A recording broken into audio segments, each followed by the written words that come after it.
Na makofi ya Mheshimiwa Babu Owino. Haya.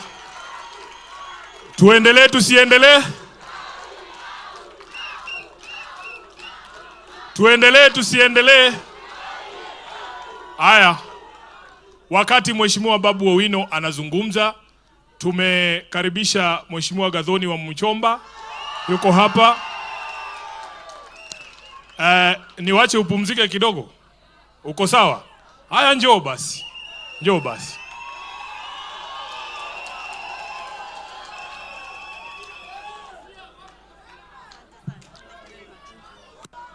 Thank you very much, Senator Super Senator Sifuna, my colleagues from the National Assembly, honorable members ambao wako hapa, all protocol observed. Walimu hai.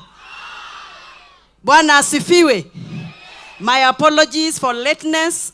I have come from my constituency. I had another event that I had prior committed, and I was committed to come here even if I'm late. Nimekuja nikapata wakati babu.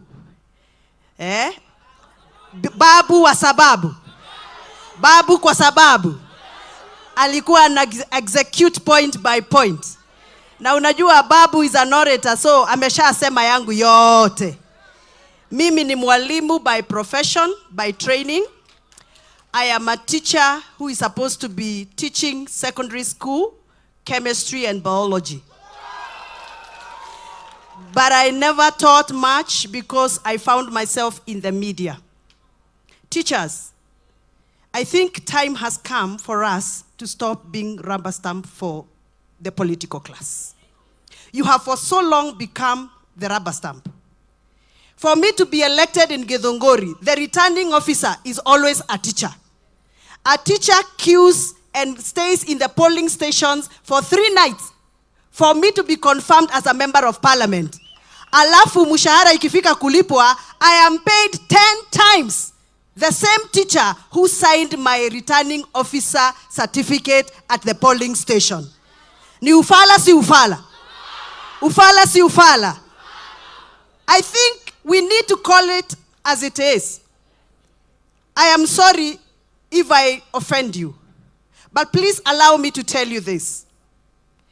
Teachers are supposed to be accommodated not only in classes, but in every other sector of the government. Please allow me to explain.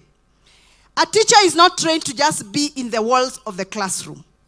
A teacher is supposed to be accommodated anywhere there is some training to be done. If you go to the ministry, for example, of communication, you will get somebody called head of security. That head of security most of the time is a retired army officer or a DOD officer or a police officer who retired and absorbed in the ministry to head security department. But when you go to the same ministry, Department of Training, Monitoring and Evaluation, you will never find a teacher. The teachers are never accommodated in those departments. You will find a field officer who was promoted, a marketer who was promoted to get to those training positions. Yet, you are the teachers who are trained to train. So you need to start asking the people who are campaigning to become president in this country, where is the space of a teacher in the Ministry of Planning? Where is the position and the space of a teacher in the Ministry of Agriculture? It cannot be that you're trained to teach agriculture, but in the Ministry of Agriculture, the Department of Training and Monitoring and Evaluation is not headed by a teacher by profession. What is your agriculture for? Am I speaking? Am I speaking? So, nyinyi kwa sababu ndio mnakuwa facilitators wetu wakati tunachaguliwa. You have to put your foot down. What is the space of a teacher in the next government that is being formed? Are you going to be perpetually in the street, striking to ask for increment in your salaries? The other day I was on television campaigning around issues of hardship allowances. I'm sure you know that the Parliament of Kenya has absorbed a report that is actually recommending scrapping away all the hardship allowances for teachers. Are you aware? Yes. And that report was stapled by the cabinet secretary, chief cabinet secretary, Musalia Mudavadi. It was presented in the National Assembly of Kenya. And I was seated there tukiwa na Mheshimiwa Oudo ambaye ako hapa. And we told them, although we were the minority then in the house, you cannot take away the hardship allowance for teachers, yet you know that Alliance boy who qualified from Turkana is mentored and made by a teacher who has persevered the hardship in Turkana for that boy to join Alliance High School. You cannot scrap hardship allowance for a teacher who is in Lamu, who is perpetually fighting with bandits to make a girl that is in Sarehe Girls High School. And then you want to scrap their allowances, the hardship allowances. Now that report is pending approval in the National Assembly. As usual, if you don't get numbers in the National Assembly, that report is going to pass. You may not be the person receiving the hardship allowance right now because maybe you work in Nairobi. But let me tell you, your colleagues are going to suffer if that allowance is scrapped. I want to ask for your support. Will you support those of us who are supporting you? Will you stand with us in the National Assembly? Asanteni sana. I want to commend you for this event. My senior and my brother, Senator Edwin Sifuna. What you have done is to dignify the teachers of Nairobi. May you be dignified in future by the same teachers. Can I hear amen? Because he has dignified you. Look at your tables. You look like real teachers. Look at the setup. Because Sifuna, Senator, has dignified you. The day he would want your support to be dignified, will you come through for Senator Sifuna? Ya mwisho. Happy World Teachers Day.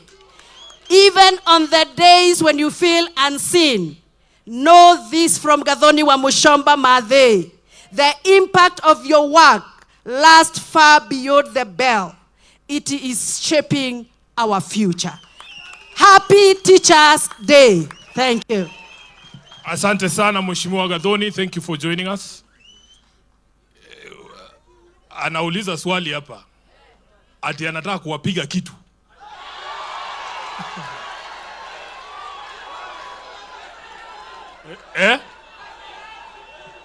Wachana na wale wako Kasarani, yeye anasema yake.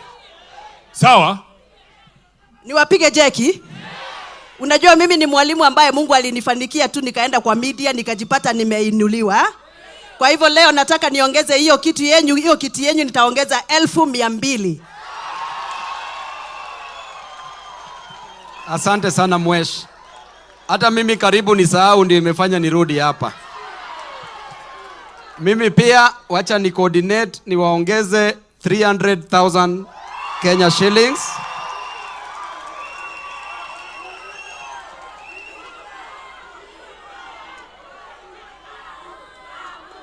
Alafu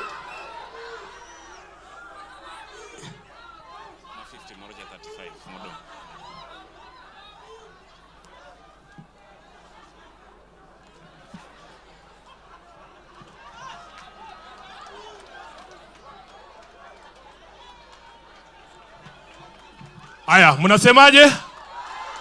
Asante, si ndio? Asante.